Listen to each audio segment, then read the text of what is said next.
If you're a therapist or a therapist-to-be that has ever dreamed of opening up your own private practice one day, but aren't quite sure how other people are doing it, or are just curious to hear how other therapists before you have been able to do it successfully, well, today I wanted to share 5 crucial steps that I took that helped me build the private practice of my dreams.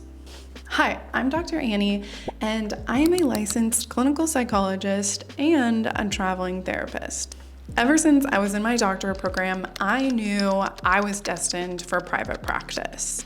I had worked in college counseling centers and a few different outpatient mental health clinics. From this experience, I knew that working for a system or working for a company wasn't what I wanted to do. This was partially because my experience in those systems was that the company or the larger system was more worried about their bottom line or was more worried about hitting the requirements that they had rather than caring about me as a person and as a therapist. Obviously, as our work as therapists, it can be really draining and can really take a lot of our emotional energy, and the systems that I was working in, like college counseling centers and these outpatient clinics, didn't really have the structure in place to really care for me as a person and help me not get burnt out. Instead, they wanted me to see as many patients as possible. That just led me to being so burnt out, so resentful of my patients, and I knew I didn't want my work as a therapist to become something that I hated because of the system I was in. I also really just wanted the freedom to be able to see the people that I wanted to see, my ideal patient that made me really excited to come to work and to do the hard work of therapy, as well as be able to see them as long as worked for them. You know, there was a lot of these systems where short-term work was just kind of how it needed to be to kind of fit the demands they had. And I just really wasn't into that. Like, I wanted the freedom to choose what I wanted to do and how I wanted to work with the people who came to see me. As soon as I graduated in August 2021, I took the leap and decided to begin the steps I needed to take to build a successful private practice all on my own. Almost 3 years later, I have been able to build a successful private practice where I see patients that I truly love working with, and I also built a business that allows me to travel internationally while also working and building my dream career without having to give up on also my personal dreams of being able to live and work abroad. These are the 5 crucial steps that I took that I think allowed me to build this truly life-changing private practice that I have today. I would say the number one thing I did is that I didn't force myself to do this alone. I think when you're starting out, you can have a lot of pressure, especially financially, to have to figure out how to do things all by yourself. I honestly think that doing that will hold you back and not let you go as far as you can go.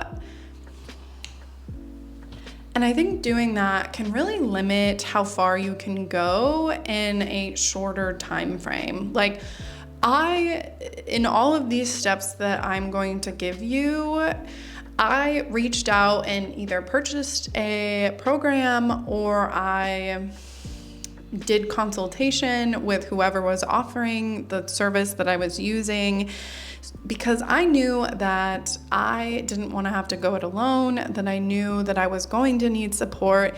And honestly, I think it is the thing that I noticed made difference between the practice I was building and the practice I could see other people around me building. I think when you're first graduating or you're first building a business, it can be really scary and you can be kind of afraid financially to kind of make that type of investment. But I guarantee if you're kind of doing your research and finding someone that you can trust you will not regret that type of investment. There was even like an investment I had made to kind of join this group.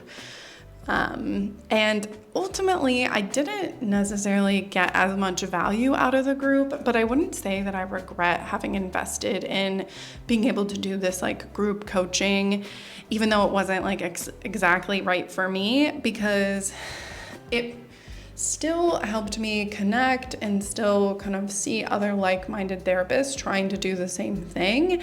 And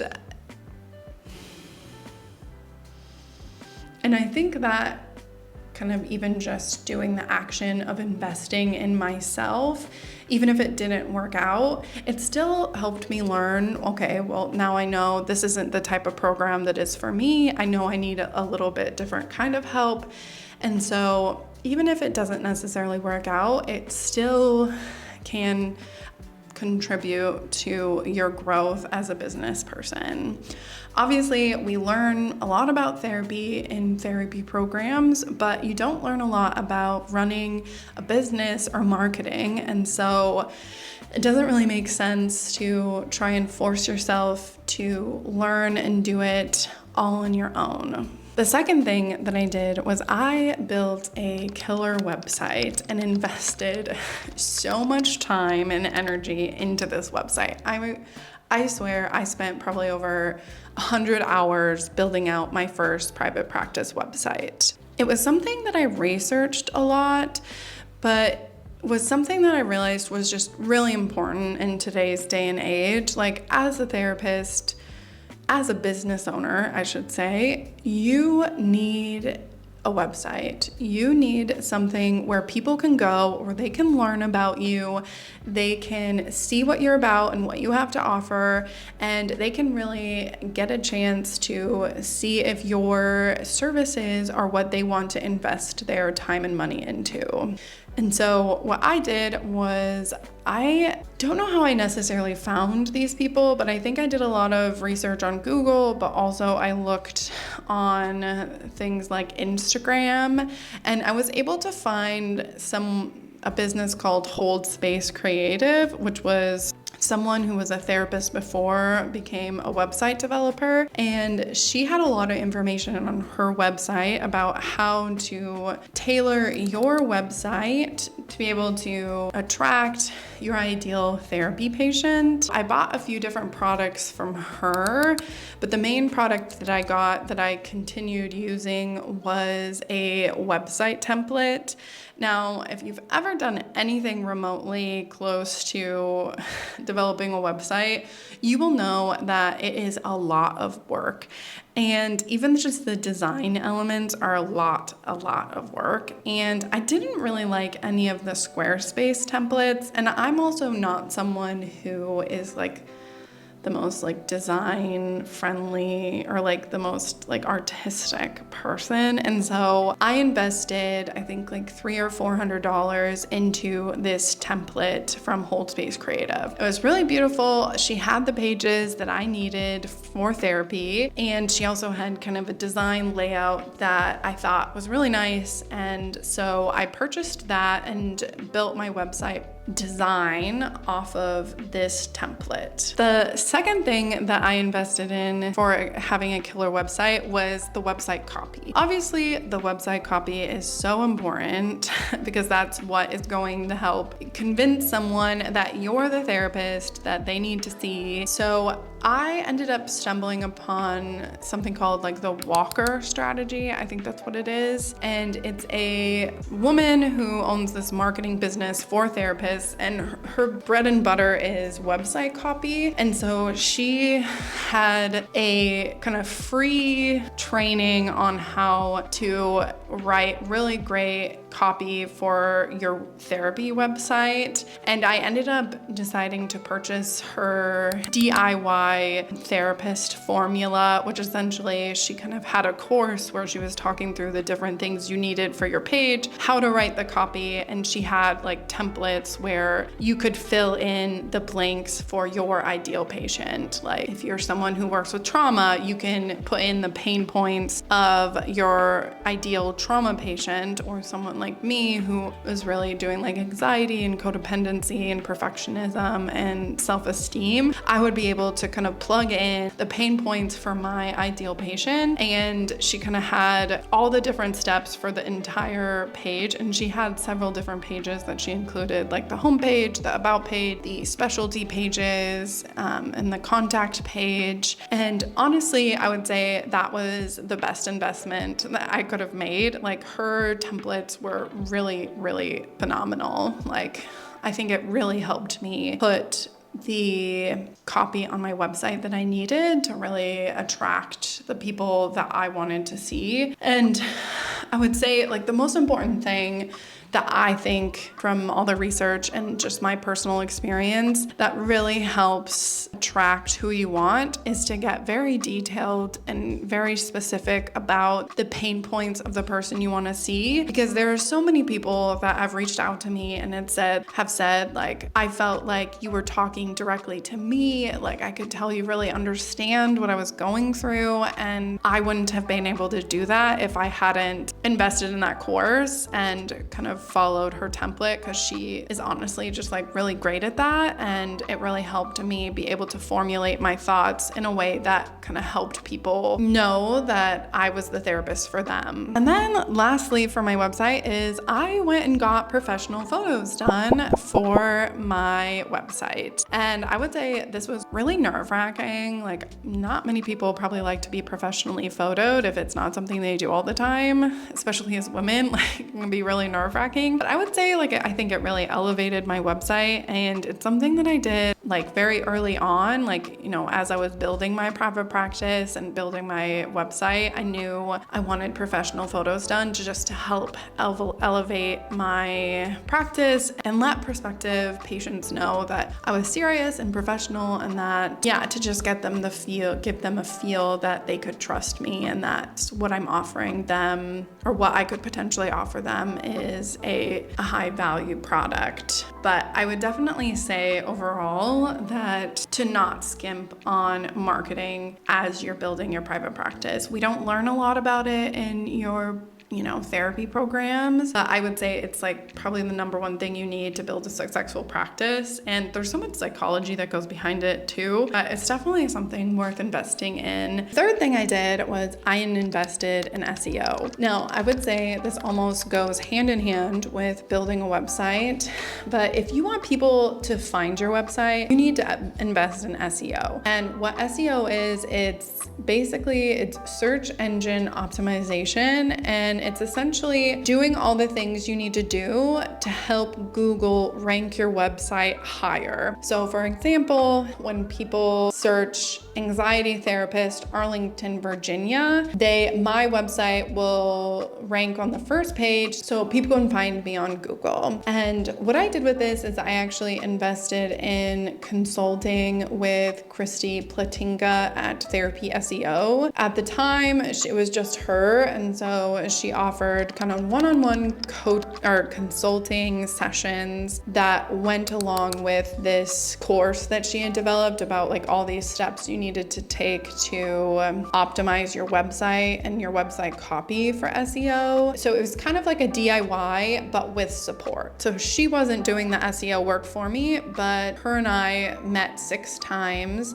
and it allowed me to ask her any questions or talk through any of issues that I was having. But also she kind of read through or checked the different things I was doing just to make sure that I was on track. Honestly, this is, I think, what filled my private practice faster than other people that I knew who had started a private practice. And the key point is that it helped me fill private pay patients who were paying over $200. When I first started, I was like $200 and $210 what I was charging for the sessions. Hands down, my website and SEO is what helped me build that caseload. Obviously, I was still getting people from like Psychology Today and some other like therapy directories, but over time now, I would say 80% of the people who reach out to me find me on Google. They don't find me on a directory, they find me directly from Google. Google. Christy would say that ranking number 1 on Google is like coming up as number 1 on Psychology Today every time someone searched. And that was something that like just really reached out to me, because on Psychology Today, obviously you just kind of show up randomly. You have no control over people being able to access you, but investing in SEO, it really helps you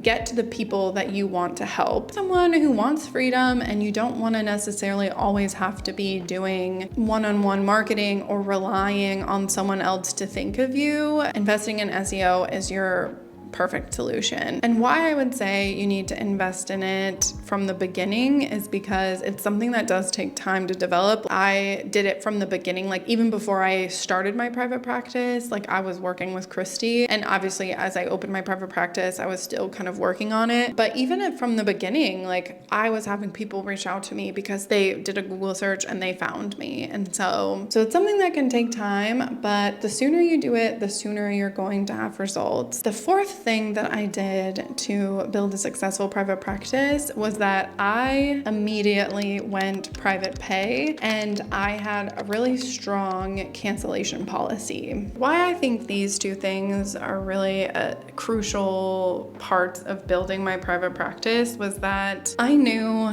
that I didn't want to have to worry about insurance companies dictating when or how they were going to pay me, or even how much they were going to pay me. Like I had heard a lot of nightmares about other therapists accepting insurance, and just the nightmares of them constantly having to call the insurance, or the insurance wanting a lot of paperwork done just for you to get paid. I knew for my mental health and my well-being, I wanted no part of that. But it did require me to have confidence that I was going to be able to attract people who were willing to pay out of pocket, which I would say compared to other therapists that I know that accept insurance, it is easier to get insurance patients. There was some more stability and they were able to build a lot quicker, but then they kind of had the ball and chain of insurance. And that's just something that I really wasn't interested in. And so I knew that for me, in the long run, it was worth doing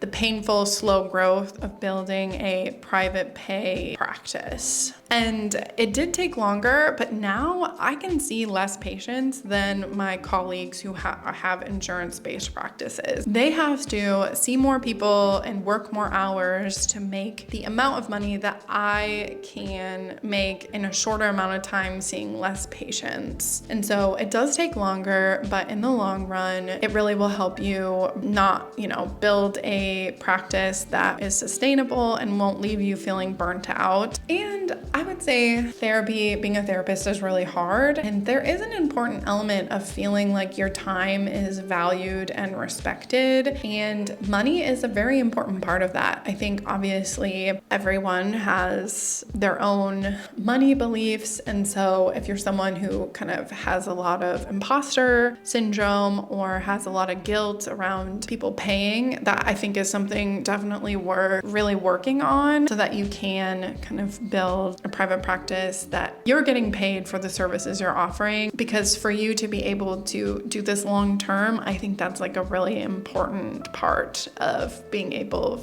to make this sustainable. And it's something that I knew I needed to make this sustainable. And then the other thing with that is that I knew I wanted a really strong cancellation policy. So from right off the bat, I made a 72-hour cancellation policy. Now I have a no cancellation policy. So once someone has a reoccurring appointment time, that is their appointment time, and they can reschedule, but if they ever need to cancel, they're going to have to pay for that. I know that's kind of controversial, but that's the policy that I have developed that really helps me and my patients respect. But I would say having a 72-hour cancellation policy really helped, because my thought was that having a 24-hour cancellation policy leaves people in the window where their anxiety is going to heighten, and therapy is a really anxiety-provoking thing. And a lot of people want to avoid it. And so having the 24-hour cancellation policy left me vulnerable to people's anxiety getting heightened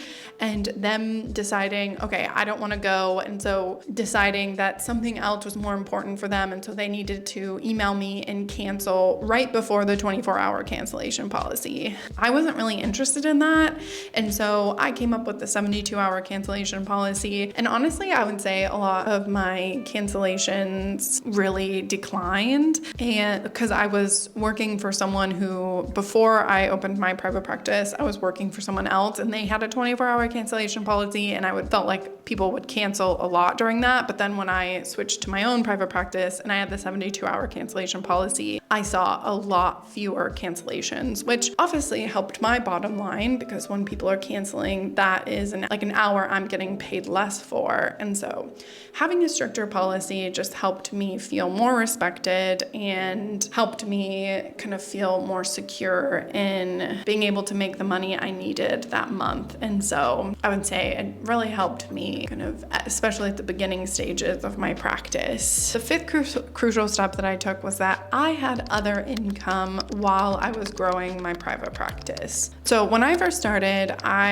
when I first graduated in August 2021, I worked for a private practice that was cash pay only, so a private pay practice where I was working. It was just with one other psychologist, and so I was kind of an associate with her. But I had to do this because I wasn't fully licensed yet, so I needed to work under another psychologist. So for the first few months, I was studying for the EPPP, and then in December 2021, I took and successfully passed the EPPP, which then allowed me to, the next day, get my Virginia licensed clinical psychology license. And so then after that, I was able to open up my own business and start my own private practice. But while I was also doing that, she was someone who didn't really invest in a lot of marketing. And so really the only marketing there was Psychology Today, and that was going really slow. And so there was no way that I was going to be able to sustain myself in private practice just based off of working for her. And so I also worked for a insurance-based private practice or group practice. And there I was obviously able to get a lot more patients a lot quicker, but was getting paid a lot less because the reimbursement for those insurance patients was less than the private pay patients that I was getting for her. But it was a really nice security blanket because I could easily get patients kind of quickly through them. And so when I ended up deciding to open up my private practice in December of 2021, I decided to leave the private pay practice mainly because I didn't think what she was offering to me was worth the amount of money that she was taking from me. Like, she wasn't really offering a lot in terms of marketing. I think to me, I was just more wanting to work on my own than work for her. And I was really sad to leave her because I really liked her and I liked the supervision I was getting from her. But at the time, it just didn't make sense to lose out on the money that she was taking from me. And so I transitioned to my private practice with maybe 8 to 10 people that I had built in the practice with her. And so I was able to start off in my private practice with those amount of people, but I decided to stay in the insurance-based practice alongside my private practice as a buffer for building my private practice, because 8 to 10 people, it wasn't enough income for me to live off of. Like, it was really great, but I definitely knew that I wanted that security blanket for a little bit longer. And with that insurance-based practice, like, I kind of got to choose how many people I saw. And so I would say that really helped me, not only financially starting out, because obviously I know that is a major concern for people starting their private practices, is being able to successfully make enough money to live off of. And that is the way that I did it, is that having other income sources helped me feel more financially secure, but also just gave me the peace of mind so that I could confidently jump into private practice. Okay, everyone, those are the 5 steps that I, looking back, think really changed the game for me and helped me set a really, really solid foundation for building a very successful private practice that honestly, it helps me live the life of my dreams. Anyways, if any of you are interested in building a private practice or in the process of doing it and have any other questions, please leave a comment below. I would love to share the wisdom that I have gained over the last 3 years, but then also just share anything that I can or any other resources that I used that might also be helpful to you. So please don't hesitate to reach out, and I will also be in the link below or in the description below, including a sign up for a newsletter that I will be starting that will be sending out just things that I've learned along the way, but also kind of tips and tricks for building a practice, but also building a therapy private practice that lets you travel or just have the freedom that you want. And so, yeah, sign up if you want to hear more from me. And please, once again, like and subscribe, and I will see you in the next one.